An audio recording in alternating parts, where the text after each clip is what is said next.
Hello, America. We have a whole bunch to do today. First of all, I want to give you an update on a story that we were the only ones to cover.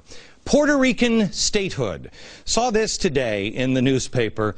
People in Puerto Rico, they have already spoken on it, but progressives are gaming the system to rig it. Well, we told you this would happen, and now look who has a whole new little committee to go down and look into Puerto Rican statehood. President Obama, and he says he's excited about it if the people want it. You watch. Everybody else that reads the New York Times or watches anything else, they're going to be surprised when we're sewing another star on the flag. We also want to talk to you about something else we spoke to you about, the M3 money supply. This is something, and I know this is, I am such a ratings prostitute, man. This is so sexy. The M3 money supply. It is contracting now so fast it matches the average decline seen from 1929 to 1933. Okay, what is the M3 money supply? It's all of the money that is out in there, digital, everything that is out in circulation. It fell from $14.2 trillion, $14.2 trillion in the last 3 months to 13.9. Now you got to remember, this is what you call a country is illiquid. Nobody can make loans. There's no money. It's drying up. But haven't we just pumped trillions of dollars into the system? Where's the money? You see, it's being held by people because people and banks, they're having to keep more and more in their savings, if you will. They all have to hold on to the money. So what is the government going to do? Print more.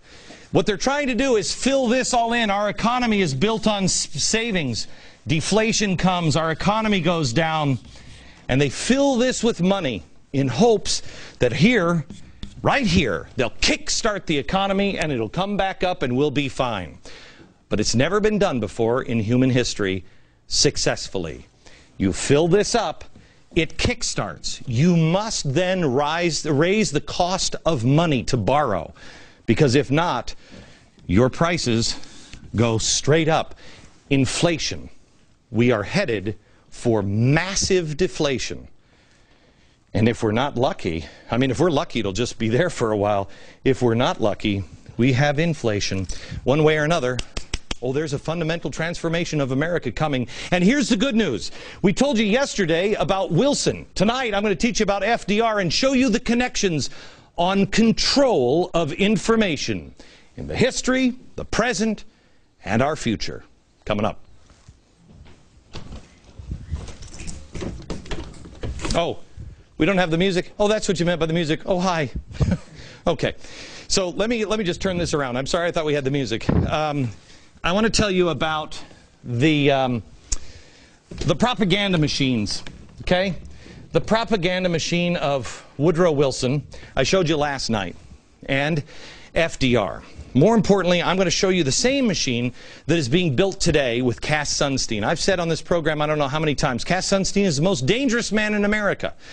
You will begin to understand why tonight. I ask you to make notes on this program tonight. I ask you to think about it. I ask you to pray on it. I ask you to use your brain power. These people in history, progressives, have always treated you like a nincompoop. They have always said that the American people are stupid and it's too confusing, etc., etc. I don't believe that. Our show gets ratings that have never, ever been accomplished before at 5 p.m. Never. Why? Because I don't treat you like you're a moron. I expect you to get it, and I expect that you want to get it, and you'll do your own homework. So let me give you the seed, and then you go and search this information out. The progressives have used three things. They have all used faith, and I'm taking this out of order. They used faith with Woodrow Wilson, then charity with FDR, and now we're going to hope. Okay? I'm switching the order this time to show you how historically they've all been used. Wilson used faith. He was the guy who introduced the concept of social justice. He knew he couldn't sway the public, so he had to find another way. Social justice. He knew he had to destroy people's faith. This is the architect that destroyed our faith. He destroyed our Constitution, and he destroyed our founders. Okay? He started it. And then we went to FDR. He learned. See, it's just like money laundering. You know how they're laundering people? Van Jones is a radical. He'll drop the radical pose for the radical ends. They know they can't, you know, for instance, Bill Ayers, he can't get anything done being a bomb thrower. So launder him. Don't change your opinion, just launder him, make him softer. So the next thing was charity, and that was FDR. And he was the guy who said, oh, we care so much about grandma, we're going to start Social Security. We're going to do all these great things. And now we have hope. Oh, hope. The centerpiece of Barack Obama's campaign that everybody said, yeah, I want hope and change, but he never, ever defined it. Hope, because God is dead, government is now our God, and also our biggest charitable organization. That's hope. Big government.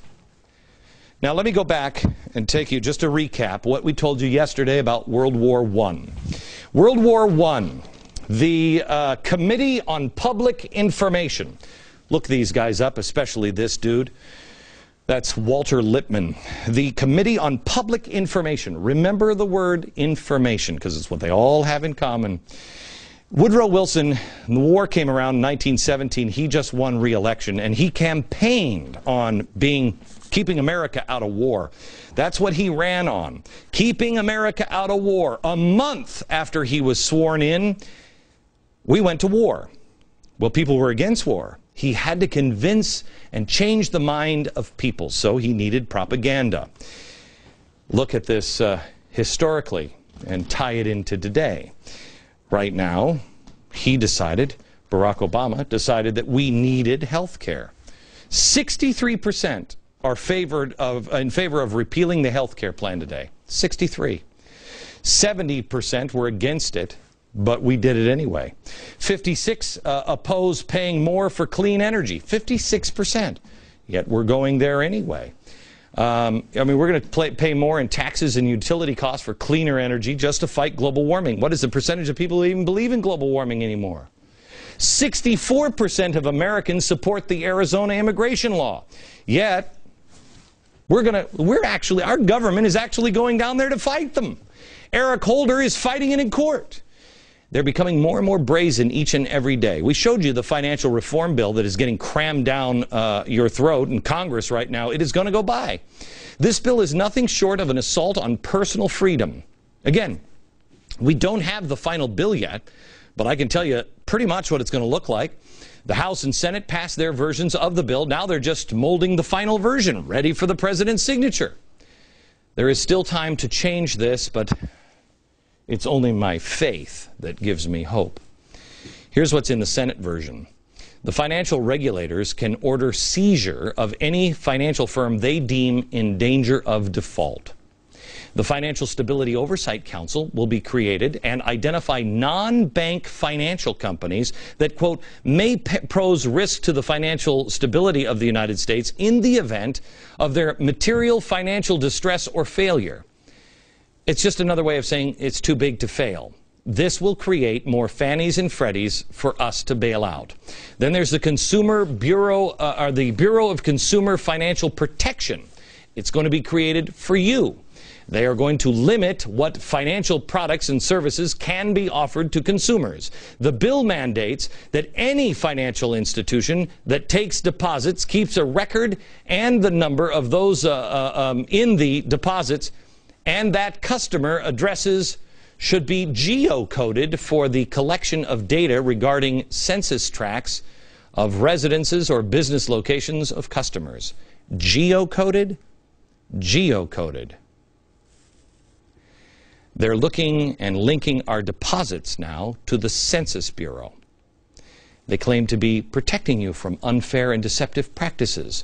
Unfair and deceptive are two words that are defined and often used in our laws.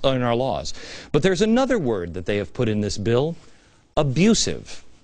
Well, what is abusive? What does it mean?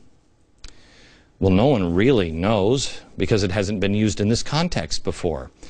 Will its definition, be decided by the new regulator who's going to be in charge of the agency? I mean, what is abusive? What if someone defaults on their loans or their house is foreclosed upon and they say, the interest rate is too high? Or, I didn't understand the adjustable rate. I didn't know that it would adjust up. Or, I'm so old, you should have explained it to me. Will the regulator decide that the lender was abusive?